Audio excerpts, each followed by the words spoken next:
Le debo una disculpa a Rómulo, no está aquí, entonces no me va a decir nada, pero él hizo un trabajo re lindo con las diapositivas y todo para que fuéramos incluyendo, y yo en esta oportunidad no llegué a poderlas preparar, pero vamos a hacer el intento para la próxima de poder traer también las diapositivas y poder, eso también ayuda a ir viendo el estudio, y también él me estuvo mostrando unas formas de irlo agregando en el video, entonces también la gente que esté viendo el video grabado también puede participar de las diapositivas y no queda perdida.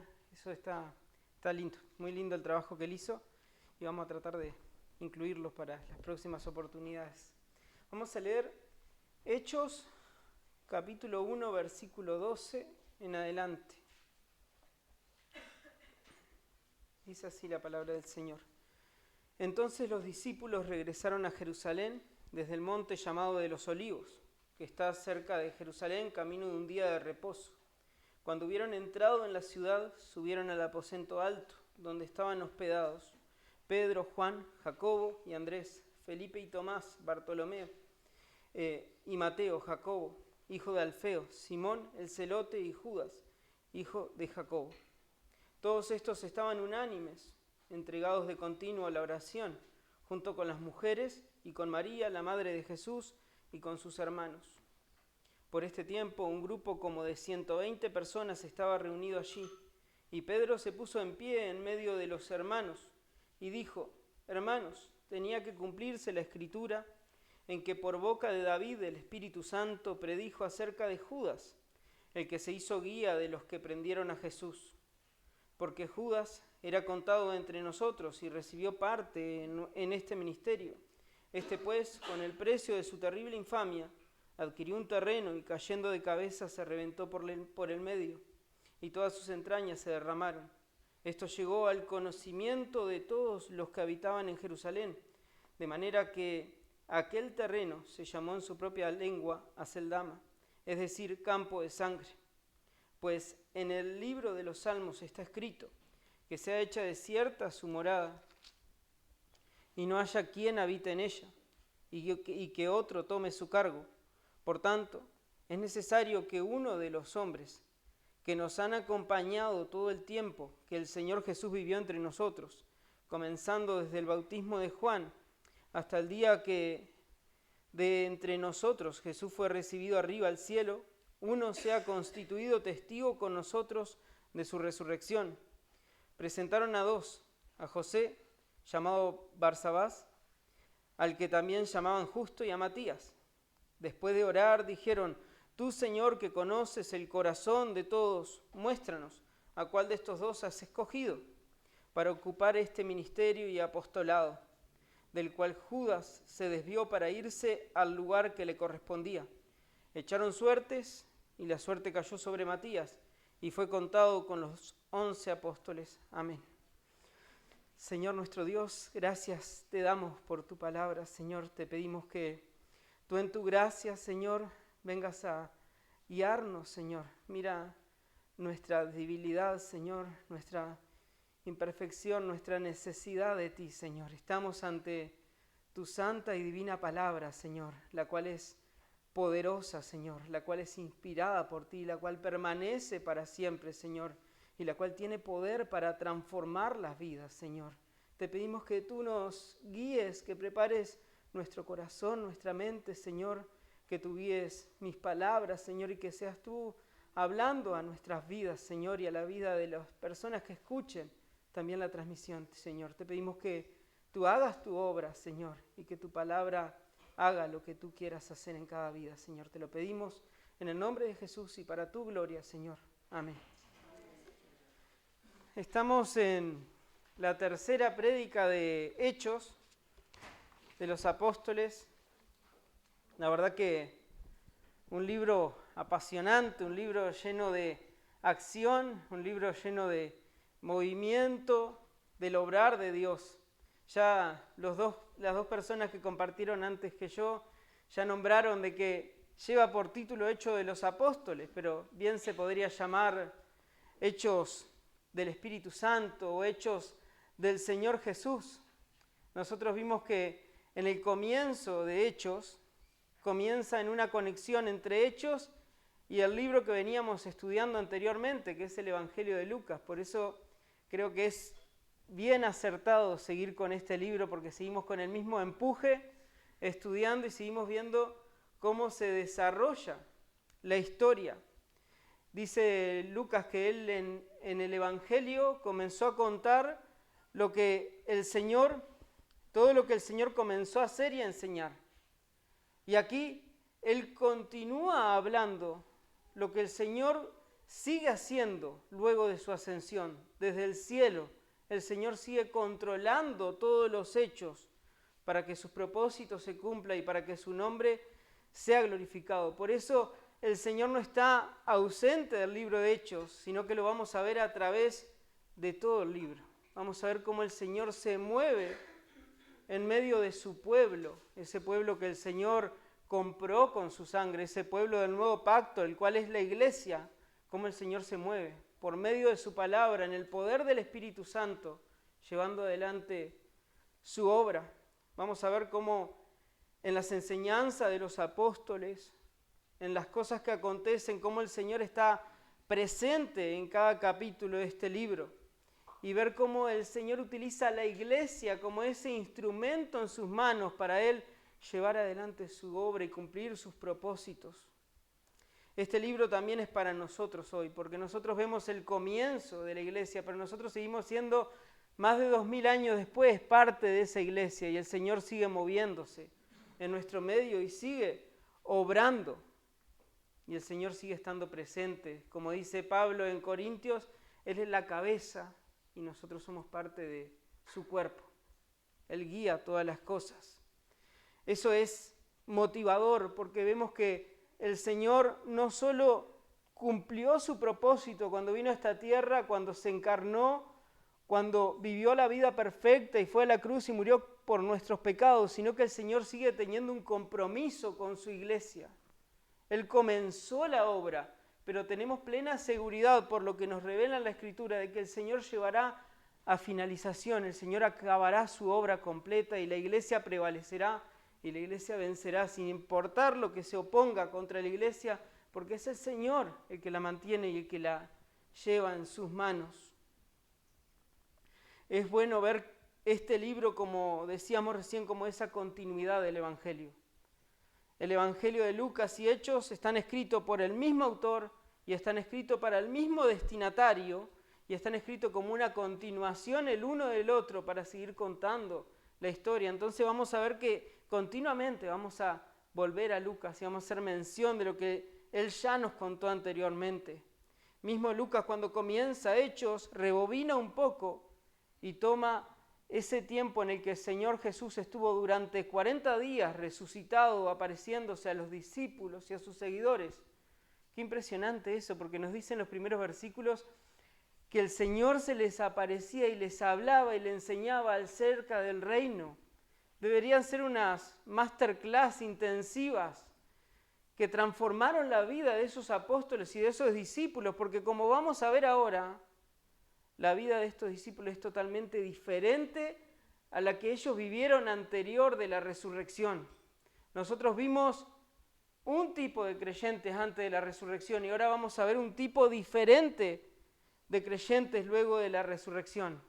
Algo que solo un milagro como la resurrección podía hacer en los discípulos es lo que nosotros comenzamos a ver desde aquí en adelante en Hechos. La resurrección de Cristo lo cambió todo. En el primer capítulo de Hechos, nosotros vemos la preparación. En el primero y segundo capítulo de Hechos, nosotros vemos el fundamento de la iglesia, cómo la iglesia comienza.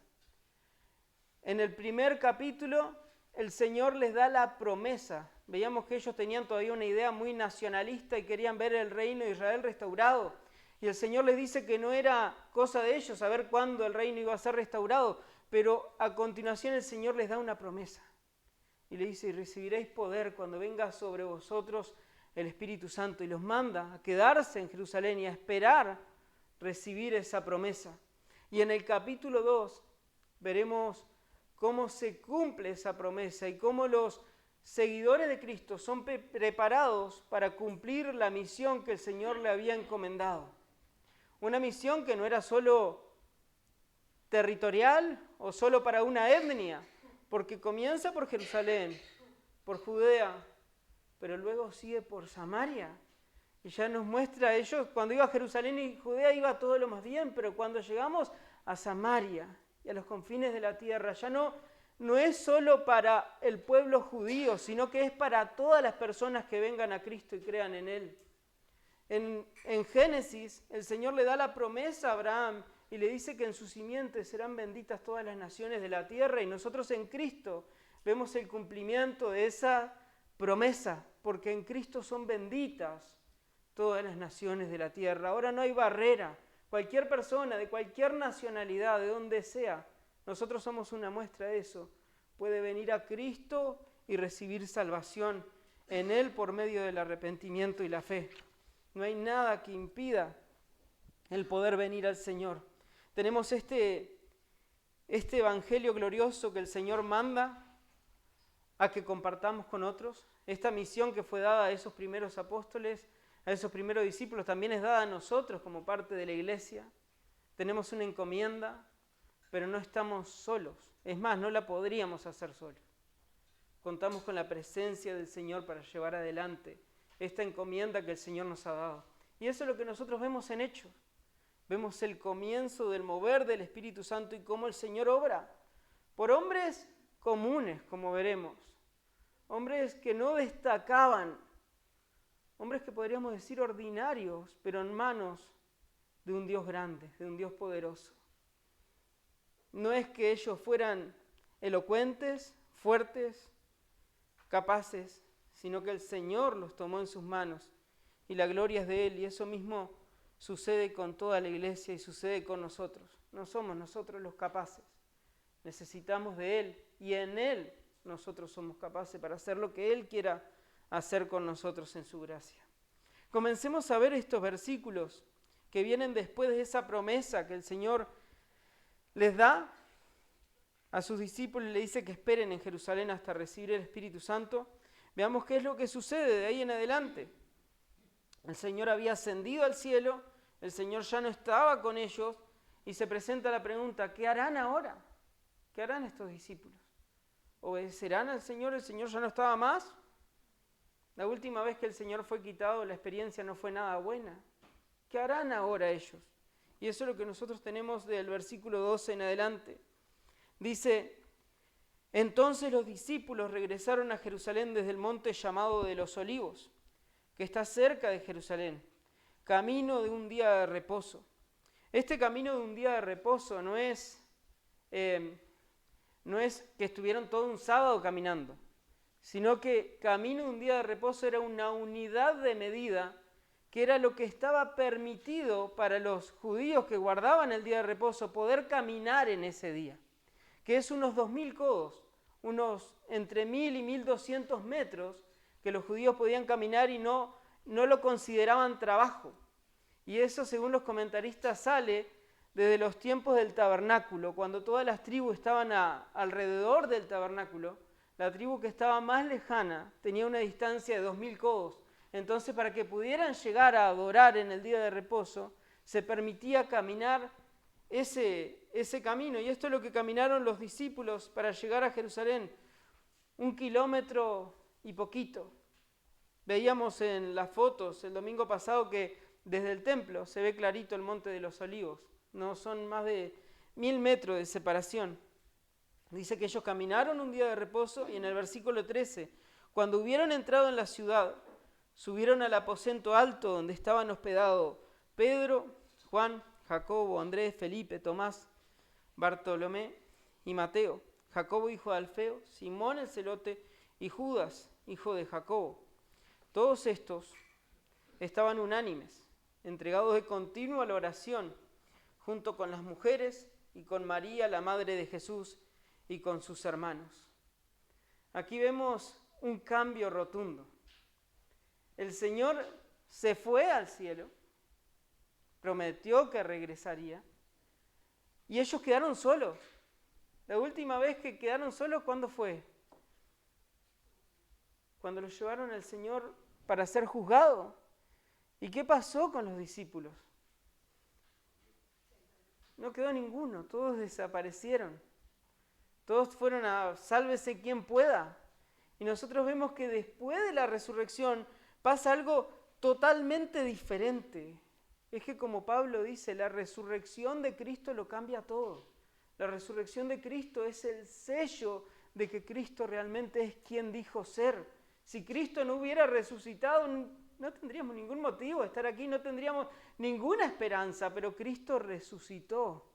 Él vive y Él ascendió al cielo vivo y Él está a la diestra del Padre y eso cambió todo para los discípulos. El Señor les dijo que se quedaran ahí y ellos obedecieron y se quedaron ahí, esperando lo que el Señor les había prometido. ¿Quiénes eran los que estaban ahí?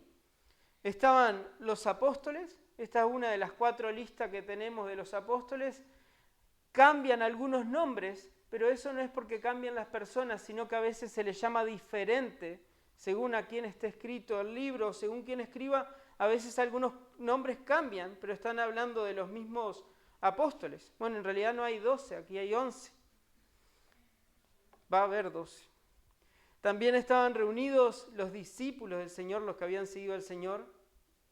Y hay 3 grupos de personas que llaman la atención. Dice que estaban las mujeres dentro de la congregación también. Lucas es muy enfático en esto, él siempre nombra a las mujeres que atendieron a los discípulos y que servían a Jesús en Lucas capítulo 8. También nombra a las mujeres que viajaron con ellos desde Galilea a Jerusalén en el capítulo 23. Las mujeres que presenciaron la crucifixión, las que fueron a la tumba a ungir el cuerpo del Maestro. Y aquí él vuelve a nombrar las mujeres, que es algo quizás para nosotros común, pero en su tiempo esto era algo revolucionario porque ellos estaban incluyendo dentro de la congregación no solo a los hombres, sino que hombres y mujeres por igual, todos juntos, adorando al Señor. También otra persona que se nos nombra, que es bueno detenernos un poquito en ella, es María, la madre de Jesús. Y nos nombra a ella como una más entre los hermanos que estaba esperando recibir el poder, recibir la presencia de Dios, recibir lo que Dios le había prometido. No vemos nada de especial en ella aquí, la vemos como una más esperando la promesa de Dios. Me gusta hacer hincapié porque esta semana vimos todo lo que sucedió con el Papa y están todos los diarios y están todos lados. Y lo primero que él hizo fue ir y rezar a María. Y estos versículos creo que tiran por tierra todo lo que la tradición católica romana enseña acerca de María. Ellos dicen que María es corredentora con Cristo, lo cual nosotros vemos que nada que ver a lo que se enseña en la palabra, porque vemos a María como una más buscando de la presencia de su Señor y de su Salvador, como todos los hermanos. Eso, no hay sustento para eso. También se dice la virginidad perpetua de María, como para decir que ella nunca tuvo más hijos. Eso también veremos en el siguiente grupo de personas que no tienen ningún sustento bíblico. Se busca exaltar el nombre de María y me gusta detenerme aquí porque es importante saber que el último momento donde se nombra a María en el Nuevo Testamento es aquí. Ya no lo encontramos en ninguna de las cartas del Nuevo Testamento. Entonces vemos el lugar que se le da a María. No quiero rebajar la imagen de María porque María es un gran ejemplo para nosotros de fe, de piedad, de conducta, de permanecer fiel al Señor, de obediencia. Excelente ejemplo para nosotros. Pero no es más que eso, más que un ejemplo de una hermana que se refugió en Cristo, que creyó en el Señor como su Salvador. Por lo tanto, no hay nada de divino para atribuir a María. Ella lo entendió y yo creo que ella también quiere que todos los que hoy en día están rezándole a ella puedan entenderlo, que el único que es mediador es el Señor Jesucristo y es el único que puede salvar. No hay ningún otro nombre y la Biblia es clara en eso. Y el último grupo, que creo que también es uno de los más especiales que se nos nombra aquí, son los hermanos de Jesús. ¿Y por qué los hermanos de Jesús son tan especiales? Porque los hermanos de Jesús creyeron en Él luego de la resurrección. Y esto es tremendo, la resurrección cambió la vida de sus hermanos. Sabemos que Jesús tenía 4 hermanos varones. Dice en Marcos capítulo 6, versículo 3, cuando estaban hablando de él, impresionado de Jesús, dice, ¿no es este el carpintero, el hijo de María, y hermano de Jacobo, José, Judas y Simón? ¿No están sus hermanas aquí con nosotros? Y se escandalizaban a causa de él. Aquí vemos, como le decía recién, la virginidad perpetua de María queda anulada por esto. Por lo menos Jesús tenía 7 hermanos o 7 medios hermanos, porque la concepción de Jesús fue milagrosa. Pero tenía 7 medio hermanos al menos, según piensan los comentaristas, porque 4 varones se nos nombran. Pero Marcos dice, ¿no están sus hermanas aquí con nosotros también? No dice, no está la hermana, o no están sus ambas hermanas. Dice, no están sus hermanas, como dando a entender que por lo menos eran más de 2. Al menos podemos deducir, no lo sabemos con certeza, que al menos tenía 7 hermanos. Los 4 varones los sabemos, lo otro lo podemos deducir. Pero algo importante es que los hermanos de Jesús no creían en Él como su Señor y Salvador. Se oponían al ministerio de Jesús, no creían en Él como su Salvador. Pero eso cambió drásticamente, y esto era un testimonio de la resurrección de Cristo, a tal punto que Pablo, en su capítulo apologético, podríamos decir, sobre la resurrección, en 1 Corintios 15, entre los testigos oculares, nombra específicamente a Jacobo como uno de los que los vio. Porque este hermano de Jesús, Jacobo, Santiago, pasó a ser un líder de la iglesia. No porque dijo, yo soy hermano, tengo que tener, como se usa hoy en día en la política, tengo que tener un lugar de preferencia. No, porque fue una persona que realmente creyó en Cristo y se humilló a los pies de Cristo y se dispuso a servirle con todo su corazón, a tal punto que tenemos 2 libros en la Biblia escritos por 2 de esos 4 hermanos. Uno se lo acabo de nombrar, que es Santiago, y el otro es Judas. Y me encanta ver cómo comienzan estos 2 libros. Santiago 1:1 comienza y dice, Santiago, siervo de Dios y del Señor Jesucristo, a las 12 tribus que están en la dispersión, saludos. Aquí se identifica a Santiago como un siervo, como un esclavo de Dios. Identifica al Señor Jesús como su Señor. Y Judas comienza de una forma similar, dice, Judas, siervo de Jesucristo y hermano de Jacobo, a los llamados, amados en Dios Padre y guardados para Jesucristo, misericordia, paz y amor les sean multiplicados. Santiago y Judas llegaron a ver a Jesús claramente no solo como su hermano de sangre, sino que lo llegaron a ver como su Salvador, como el Salvador de ellos y el Salvador de todo el mundo. Por eso se dedicaron a la obra en la iglesia, sabiendo que la gente tenía que llegar a conocer a Cristo también como su Salvador. Pasaron de querer silenciarlo a entregar sus vidas para servirle. En lugar de avergonzarse de Él, ahora se gloriaban de Él y se alegraban en Él, de llamarlo a Él como su Señor y su Salvador. Esto es importante y nos hace pensar que no solo alcanza con conocer a Jesús. ¿Quién más conocía a Jesús que sus hermanos? Desde chiquito, desde toda la vida lo vieron, mas no creían en Él. No adelanta solo con conocer a Jesús, no adelanta solo con decir yo sé acerca de Jesús o con recitar ciertos versículos de memoria. Si la persona no ha creído verdaderamente en Cristo como su Señor y Salvador, está perdido, por más que lo conozca de la mejor manera que quiera decirlo y por más que recite lo que recite. La persona tiene que depositar su fe en Cristo. Y esto es lo que sucedió en sus hermanos. Aquí vemos que, a diferencia de aquella noche, cuando el Señor les pidió que oraran con ellos y que velaran para que no cayeran en tentación, y cuando el Señor volvió estaban dormidos, y cuando el Señor volvió estaban dormidos, y cayeron en tentación.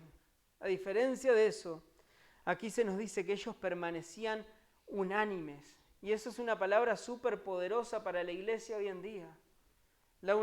El ser unánime, según el diccionario, es ser de un mismo parecer y de una misma opinión y actuar con un propósito determinado, un mismo propósito determinado. Y eso es lo que es la iglesia.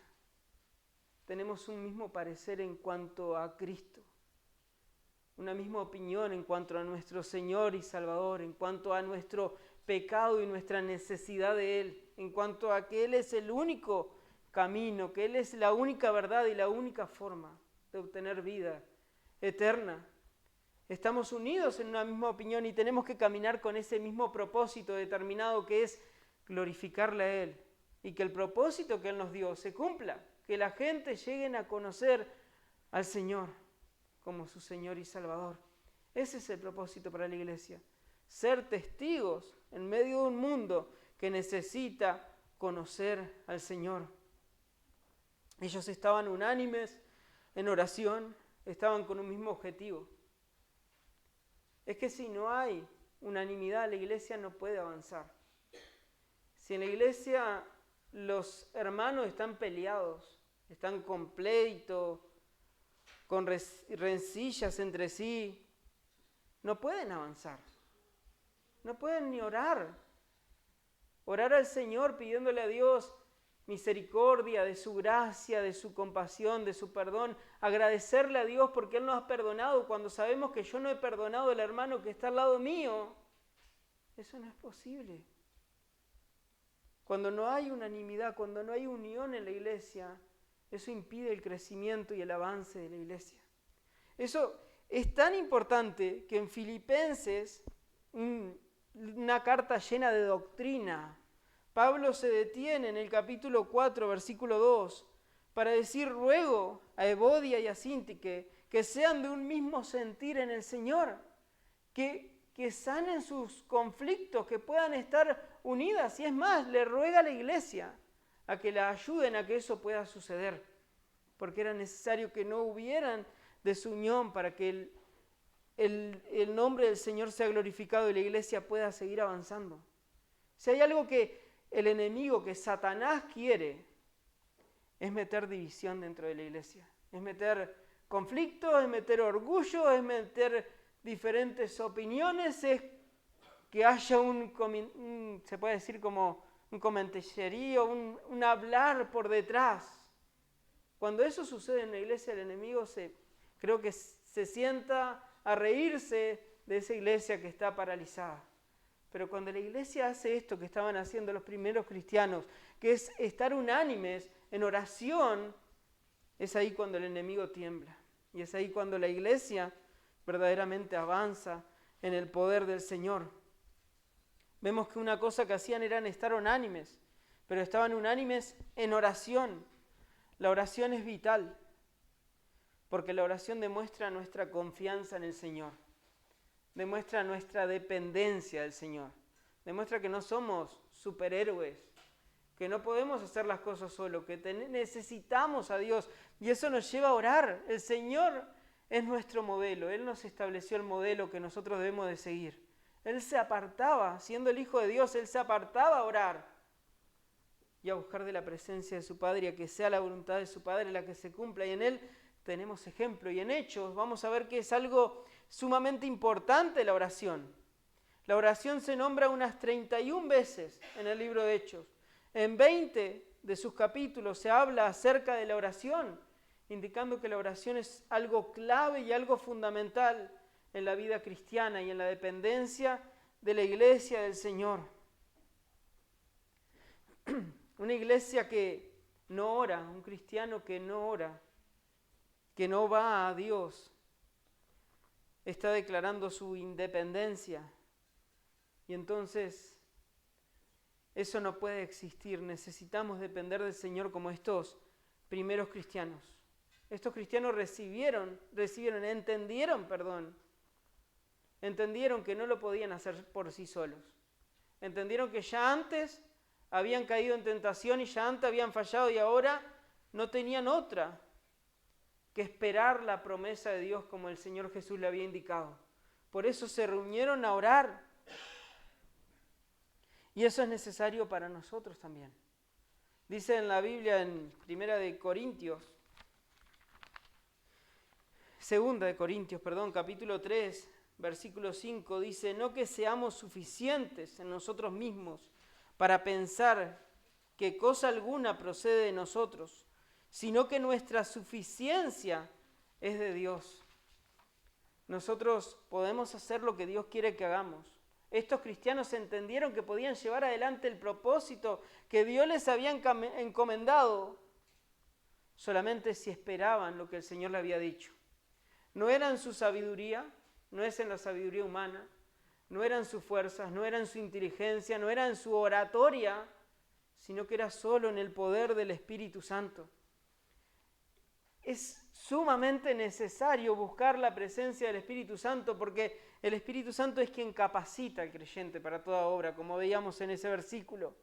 Él es quien nos mueve a nosotros a no quedarnos quietos y anunciar el Evangelio a personas que no quieren escucharnos, a personas que por más que estén en 1000 problemas, quieren vivir de espalda a Dios, y es nuestro encomienda, y es el Espíritu Santo el que nos mueve a hablarle a esa persona, no confiando en nuestra oratoria, sino confiando en el poder del Espíritu Santo, no confiando en la capacidad de esa persona que se queja contra Dios en creer en el Evangelio, sino confiando en el Espíritu Santo que es poderoso para transformar ese corazón, para darle convicción de pecado, para darle vida cuando está muerta en sus delitos y pecados. Es todo debido al poder del Espíritu Santo. Él es quien da vida al cristiano, Él es quien sostiene la iglesia y Él es quien hace que la iglesia avance y pueda crecer. Sin el Espíritu Santo no podemos hacer nada. Decía un predicador, es lamentable ver que si a iglesias de hoy en día le quitaran el Espíritu Santo, esa iglesia no se darían cuenta y seguirían como iban hasta ahora. Eso es triste, pero es una realidad de muchos lugares llamados iglesia.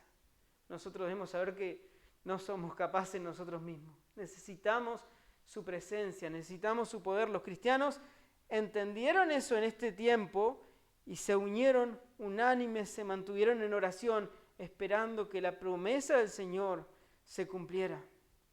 Sigue hablando ahí en el versículo 15, que por ese tiempo, o sea, en uno de esos días que fue entre la ascensión y al día de Pentecostés, en uno de esos 10 días, dice, por ese tiempo, un grupo como de 120 personas, no eran muchos, si tomamos en cuenta que el Señor Jesús estuvo anunciando, predicando durante 3 años, sanando enfermos, dando vista a los ciegos, resucitando a los muertos, hablando con poder de tal forma que nadie podía contradecirle, hasta los que venían a emboscarlo en sus palabras quedaban sorprendidos por la sabiduría del Señor, con total compasión y amor por los perdidos. Lo vimos al tratar a tantas personas pecadoras que la sociedad le despreciaba, el Señor los recibía con amor. Por más que el Señor actuó de esa manera, aquí vemos que hay un grupo de 120 personas reunidas. Esto nos habla de 2 cosas, que el Señor no está interesado en los números como muchas personas, que nosotros tampoco debemos de interesarnos en los números, sino en ser fieles al Señor, porque el Señor con estos 120 personas trastornó a todo el mundo conocido, como lo veremos en Hechos. Es impresionante lo que el Señor hizo con este grupito. Estaban estos 120 reunidos. Allí dice el versículo 15, y Pedro se puso de pie en medio de los hermanos y dijo, Pedro aquí toma el liderazgo, un líder entre los iguales, entre los otros apóstoles, y dijo en el versículo 16, hermanos, tenía que cumplirse la escritura en que por boca de David el Espíritu Santo predijo acerca de Judas, el que se hizo guía de los que prendieron a Jesús. Porque Judas era contado entre nosotros, era uno de los 12, y recibió parte del ministerio. Judas también estaba con ellos en todo lo que ellos hacían. Versículo 18, este pues, con el precio de su terrible infamia, adquirió un terreno y cayendo de cabeza se reventó por el medio, y todas sus entrañas se derramaron. Esto llegó al conocimiento de todos los que habitan en Jerusalén, de manera que aquel terreno se llamó en su propia lengua Aceldama, es decir, campo de sangre. Pues en el libro de los Salmos está escrito que sea hecha desierta su morada y no haya quien habite en ella y que otro tome su cargo. Aquí tenemos una elección. Estamos como hoy que están en elecciones departamentales. Bueno, ahí entre los discípulos se dio una elección también. Había que elegir a un sustituto para Judas. Y esto es bueno, me gusta porque nos cuenta lo que sucedió en la historia, pero también si nosotros miramos con atención, vamos a tener directrices para poder nosotros tomar decisiones. A veces decimos, ¿cómo sé la voluntad de Dios? ¿O qué camino debo de tomar? ¿O qué decisión debo tomar? Bueno, aquí tenemos un manual, un mini manual de instrucciones para saber cómo tomar decisiones. Aquí los discípulos se encontraban ante este dilema y necesitaban encontrar un sustituto para Judas. En primer lugar, ¿por qué Pedro dice que necesitan un sustituto para Judas? ¿Qué les lleva a tomar esa decisión? ¿Lo vieron ahí? Él dice que estaba escrito que eso iba a suceder, que estaba profetizado y que ese cargo iba a quedar libre y que había que ser ese cargo cubierto de nuevo. Vemos que Pedro no se mueve por lo que a él le parecía o porque había poca mano de obra para trabajar y quería llenar. Él se mueve por lo que las Escrituras dicen. Ahí tenemos nuestro primer principio para tomar decisiones. ¿Cómo tomo decisiones? Bueno, yendo a su palabra y ver qué dice Dios en su palabra. Lo que le lleva a ver la necesidad a Pedro es ir a su palabra. Y él utiliza el Salmo 69 y el Salmo 109 para justificar que era necesario buscar un relevo para Judas. Pedro aplica a Judas, ese que es enemigo de Dios, que fue destituido del apostolado de su cargo, le aplica estos salmos. El Salmo 108 y el Salmo 109, versículo 8, que dice que estaba vacío y debía ser ocupado su lugar por otro. Y también el Salmo 69. ¿Por qué Pedro hace esto? ¿Por qué él ve esto? Primero porque las Escrituras tienen que ser cumplidas. Y como el Señor habló, Pedro ve que este versículo que está escrito, estos versículos que están escritos por David, en primer momento se aplicaba a David, pero él ahora lo aplica a Cristo. Y ahora vamos a ver cómo sucede eso. En primer lugar, algo que es notorio ver en el versículo 16, creo que es. Sí, hermanos, eso. Dice algo que nos habla acerca de la inspiración de la palabra de Dios. Es donde dice que por boca de David el Espíritu Santo predijo. Entonces decimos, ¿pero cómo es eso? ¿Por boca de David o el Espíritu Santo predijo? Por boca de David y el Espíritu Santo predijo. Una cosa no quita la otra. Aquí nos muestra que la Biblia fue escrita por personas y que al mismo tiempo fue inspirada completamente y sin ningún error por el Espíritu Santo conforme a su voluntad. Es algo increíble porque David escribe usando sus palabras. Él era un poeta, entonces utiliza sus palabras poéticas, él se expresa de la forma que se expresa en cuanto a sus enemigos y todo, él utiliza su forma de escribir, pero por sobre su forma de escribir y todo está el Espíritu Santo guiando con total precisión lo que él tenía que escribir. Y es algo que nosotros no podemos llegar a entender, pero es el milagro de las Escrituras, cómo el Señor inspiró a diferentes personas, con diferentes contextos, con diferentes formas de hablar, de pensar, de conocimiento y de preparación, los inspiró para que escribieran concretamente lo que el Señor quería que se escriba. Por eso, porque fue el Espíritu Santo el que guió, es que ahora salmos que fueron escritos cientos de años antes se aplican a Jesús. Y tantas profecías que fueron escritas cientos de años antes se aplican a diferentes momentos del ministerio de Cristo y diferentes partes de toda la historia. Es la evidencia de que el Señor inspiró la palabra.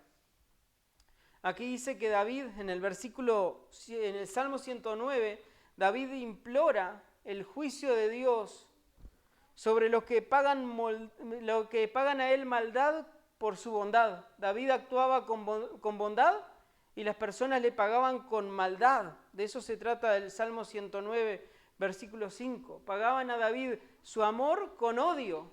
Y aquí Pedro utiliza este salmo, que si nosotros venimos y decimos acá, ese salmo está hablando de Jesús, abrimos unos ojos grandotes y decimos, ¿pero dónde sacás que está hablando de Jesús?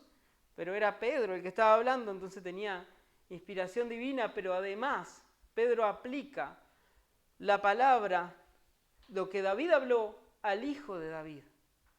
Y entonces aplica lo que sucedía a David, se lo aplica a Jesús.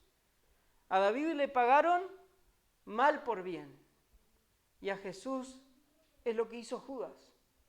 Jesús le amó, Jesús le mostró bondad y él le pagó con traición, con desprecio, con odio. Y lo que hace Pedro es tomar ese versículo y aplicarlo a Cristo. Y eso es algo que nosotros tenemos que entender. Como dijo un predicador, Cristo, el Señor Jesús, es la llave que nos abre el entendimiento para que nosotros podamos entender correctamente el Antiguo Testamento. Si nosotros no vemos a Cristo en el Antiguo Testamento, no lo vamos a entender. Es por medio de Cristo que nosotros podemos entender correctamente el Antiguo Testamento. Podemos entender el tabernáculo, el templo, los sacrificios, las fiestas, tantas cosas que apuntaban a Cristo. El Señor Jesús nos habló de eso en el final de Lucas. Lo debemos de tener fresquito, porque lo vimos hace poquito. Lucas capítulo 24, versículo 27. Dice, comenzando por Moisés y continuando con todos los profetas, le explicó lo referente a él en todas las Escrituras. Todas las Escrituras hablan acerca de Cristo. Y un poquito más adelante, en el mismo capítulo, versículo 44 y 45 dice, después Jesús les dijo, esto es lo que yo les decía cuando todavía estaba con ustedes, que era necesario que se cumpliera todo lo que sobre mí está escrito en la ley de Moisés, en los profetas y en los salmos. Esto para los judíos abarcaba todo el Antiguo Testamento. Todo hablaba acerca de Cristo. Es que la Biblia es cristocéntrica. No la anoté aquí la frase, pero Agustín tiene una frase muy linda que dice que en el Nuevo Testamento está velado en el Antiguo Testamento y el Antiguo Testamento es revelado en el Nuevo Testamento. La Biblia es una sola. Hay algunos que solo quieren el Nuevo Testamento y no es así. Toda la Biblia se complementa entre sí y toda la Biblia apunta a Cristo y a Él como el Señor y Salvador de todos. Su plan maravilloso que ideó desde antes de la fundación del mundo. Dice en el versículo 17, habla de que Judas era contado entre nosotros. ¿Se imaginan cuántos privilegios tuvo Judas para escuchar del Señor? ¿Cuántas oportunidades para servir al Señor, para salir de dos en dos, para hacer milagros en el nombre del Señor? Pero él apostató de la fe. Él no es reemplazado porque haya muerto, eso es importante entenderlo. Judas es reemplazado porque él apostató de su llamado y su llamado quedó vacante. Y era importante mantener el número de 12 apóstoles, porque los 12 apóstoles del Nuevo Testamento mantienen relación con las 12 tribus del Antiguo Testamento y con los 12 patriarcas.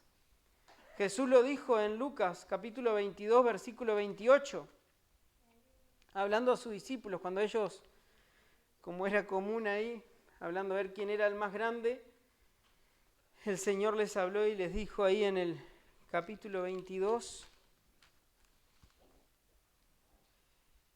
versículo 28. Ustedes son los que han permanecido junto a mí en mis pruebas.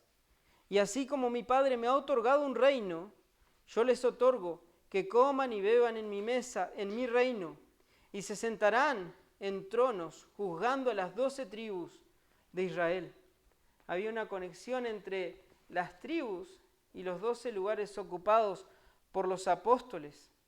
Entonces, aquí queda un lugar desierto, un lugar vacío, y el Señor guía que ese lugar sea ocupado por otros.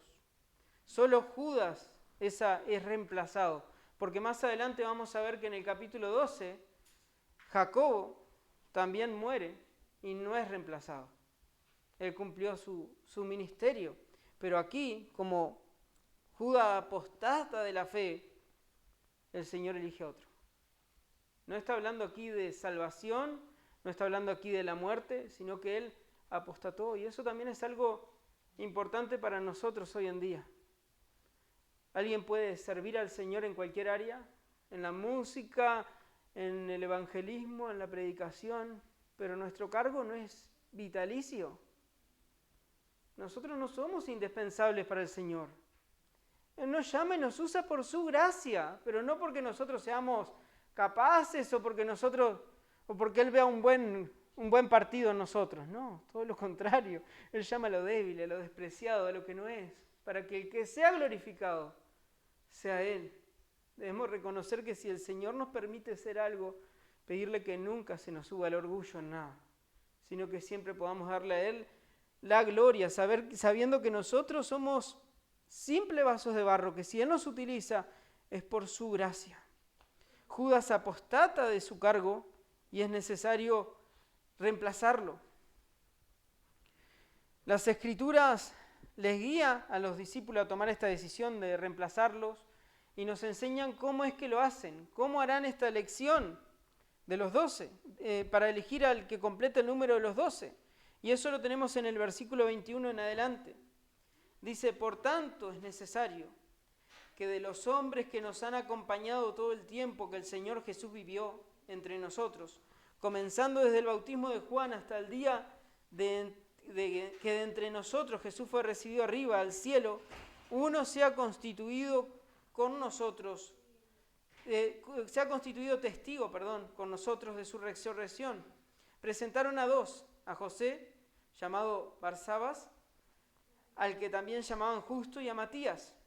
Después de orar, dijeron, tú, Señor, que conoces el corazón de todos, muéstranos cuál de estos dos has escogido para ocupar el ministerio y apostolado del cual Judas se debió para irse al lugar que le correspondía. Vamos a hacer un pequeño paréntesis antes de ver la elección, porque hay algo aquí que me llama la atención en cuanto a Judas, y es algo que es una advertencia para todas las personas. En mi versión, que es la Biblia de las Américas, dice para irse al lugar que le correspondía. Otras versiones dice para irse al lugar que le pertenecía. Hay diferentes palabras, pero lo que indica es que Judas tenía un lugar determinado para ir. Algunos comentaristas dicen que se refiere que es dejar su apostolado e irse de los apóstoles. Pero otros, que creo que por el contexto debe ser muy acertado, era para irse al lugar que le correspondía, a su lugar eterno, a la condenación eterna. Yo no quise entrar en los pormenores, pero si ustedes ven unos versículos más arriba, van a ver que Lucas nombra de una manera muy detallada la muerte de Judas. Y para muchos comentaristas eso indica parte de la condenación de Judas, por la cual Judas murió y luego fue al lugar que le correspondía. Lo cierto es que si se trata de eso o no, toda persona tiene un lugar al cual pertenece. Toda persona tiene un lugar al cual corresponde. Y eso es una advertencia para todos. Toda persona nace con un destino que le corresponde, que es la condenación, que es el infierno. Y ese destino no lo puede cambiar a no ser que tenga un encuentro con Cristo.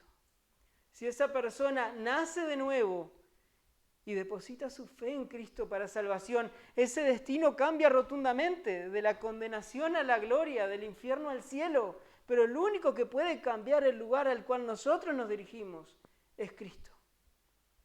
Toda persona tiene su destino eterno ahí firmado. No es que se decide, cuando llegue, ¿a dónde voy? No. es aquí donde la persona puede decidirse por Cristo.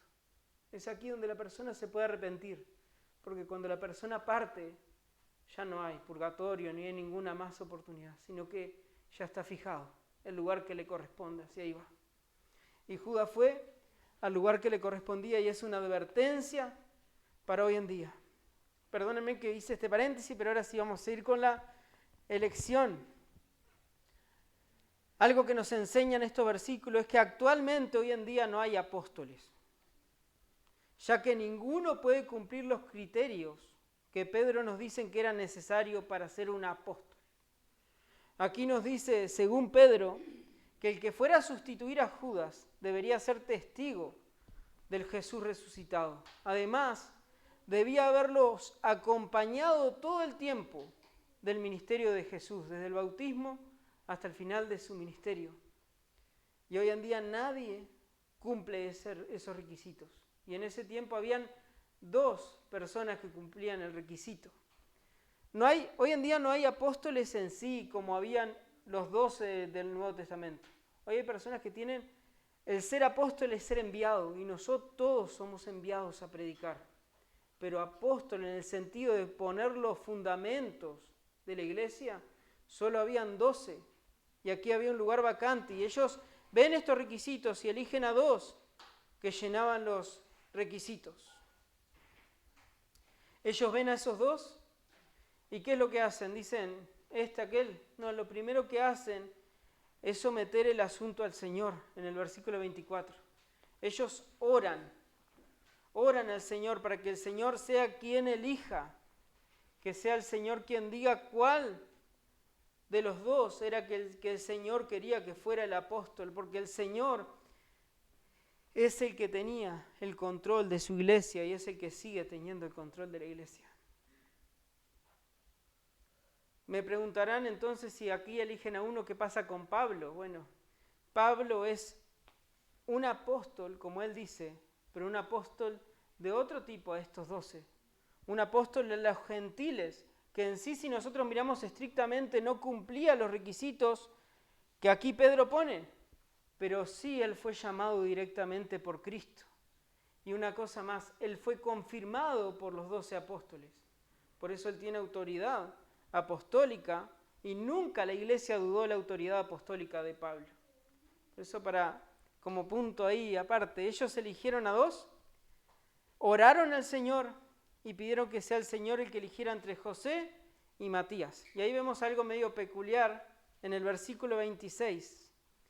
Dice, echaron suertes y la suerte cayó sobre Matías y fue contado con los 11 apóstoles. Aquí decimos esto, ¿qué pasó aquí que echaron suerte? El sorteo era algo que se hacía en el Antiguo Testamento. Lo vemos en diferentes lugares, como podríamos decir en Jonás, para saber quién tenía la culpa. Y en diferentes lugares que se echaba suerte. Y era algo que en sí los creyentes lo hacían depositando su fe en el Señor. Consistía muchas veces de una piedrita con los 2 nombres, ponían Matías y José, sacudían una bolsa o un cántaro, un tarrito, y la primer piedrita que salía de ese tarro era el que Dios había elegido.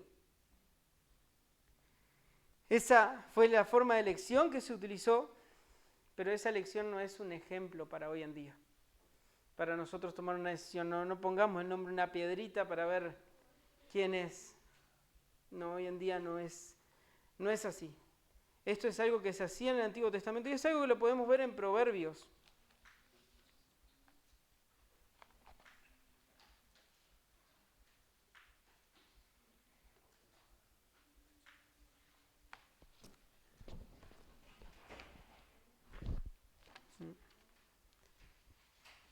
No anoté el versículo, pero es que se echa la suerte, pero la decisión es de Jehová. Se echa la suerte en la redoma, dice alguno, y la decisión pertenece al Señor, pertenece a Jehová, según la traducción.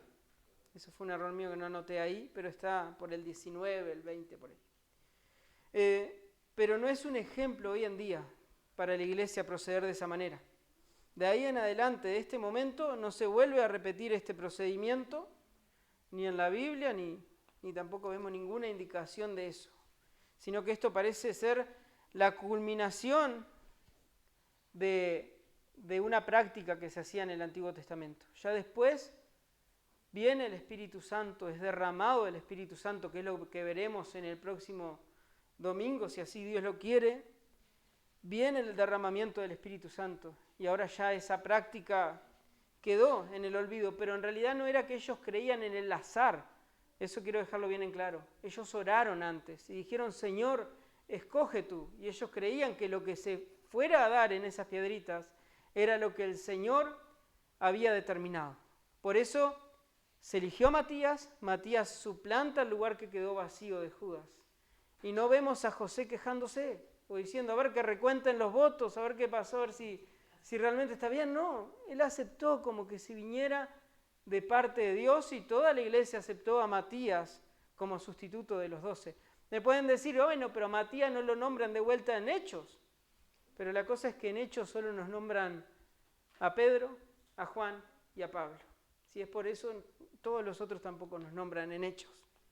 Y no es porque no hayan hecho nada, sino que si nosotros miramos la historia de la iglesia, todos los apóstoles dieron su vida por Cristo. Pero aquí tenemos un ejemplo de un apóstol a los judíos y de un apóstol a los gentiles, de Pedro y de Pablo. Bueno, para terminar, tenemos una guía de cómo tomar decisiones en el nuevo pacto, cómo nosotros tenemos que tomar decisiones y ver cuál es la voluntad de Dios ante determinado asunto. Primero debemos ver las opciones a la luz de la palabra de Dios, como hizo Pedro. Ver a la luz de la palabra de Dios. Si viene alguien, un joven, y le pregunta a Ken, bueno, Ken, me quiero casar con fulanita. Lo primero que Ken le va a preguntar, ¿conoce al Señor? Y si no conoce al Señor, ya sabemos la respuesta, porque tenemos la palabra de Dios. Y esa es la forma de proceder del cristiano. Buscar en la palabra de Dios si es de acuerdo a su voluntad, si le agrada a Dios. Eso lo buscamos por medio del estudio bíblico, por medio de conocer la palabra y por medio de buscar consejo en otros cristianos maduros que nos van a aconsejar no con lo que a mí me parece, sino que nos van a decir, no, mira, según lo que yo veo en la Biblia, para mí es esto y esto. Debemos acostumbrarnos a hablar con otros hermanos para buscar consejos y que ese consejo salga de acá. Porque estamos para edificarnos y ayudarnos unos a otros. Primero ver en la palabra de Dios, luego orar por ello. Nunca tomar una decisión sin oración. Porque si tomamos una decisión sin oración, es diciéndole al Señor, yo no necesito tu opinión. Yo ya la tengo aquí, la tengo clarísima, sé que voy a hacer esto. Y después decimos, ay Señor, ¿por qué me pasa esto o aquello?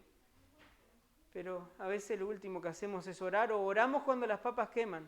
Y lo que debemos hacer es, al tomar una decisión, primeramente poner en la presencia de Dios y decir, Señor, guíame, cuál sea tu decisión, como hicieron los apóstoles. Y después de eso, lo que tenemos que hacer no es echar suerte, sino tomar la decisión con plena confianza en que el Señor está con nosotros y Él nos acompañará y Él nos ayudará.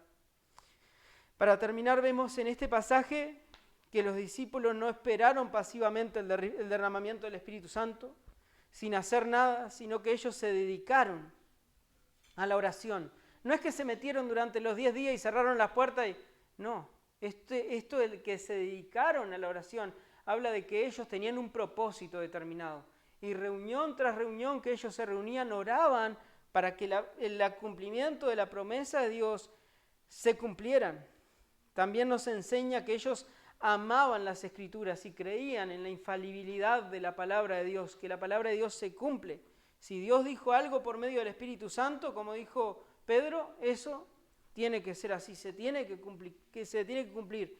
Y ellos aplicaban la palabra de Dios tanto a la iglesia como a todo en sus vidas. Por eso en ellos nosotros vemos un ejemplo de cómo vivir la vida cristiana y de cómo esperar la venida del Señor. Como el Señor dijo, no estén mirando al cielo, sino estén dedicándose a la obra. Porque algo que debemos esperar es la venida del Señor, amén. Dios nos manda a la iglesia a esperar la venida y esa es nuestra esperanza como cristianos, pero no mirando al cielo, sino mirando a Cristo y trabajando en su obra, con confianza plena en su palabra, dedicado a la oración, puestos en su pueblo para servirle a Él y servir a nuestros hermanos, que es la bendición que el Señor nos ha otorgado y es lo que Él nos ha mandado a hacer para que juntos podamos anunciar a un mundo que está en tinieblas, que solamente en Cristo, en ningún otro, hay salvación. Amén.